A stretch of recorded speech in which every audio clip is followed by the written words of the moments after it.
Napakabango ng lemons flower. Ayan po ang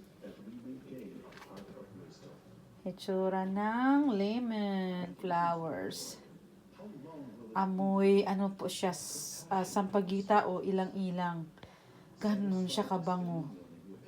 Ba't ganun, no? Kung ano kabango, ganun din ka-sour ang lemon, no? Ba't kaya ganun? Ayan, guys. Nagiging bulaklakin po siya lately. Nanlagas nga yung mga dahon, pero nagbulaklak naman. Ganun ba yan talaga, guys? Pag winter time ang mga lemons nyo? Ganun ba? Kasi, mga nagbo-blooming siya. Blooming. Ayan. Ang ganda tingnan, parang cherry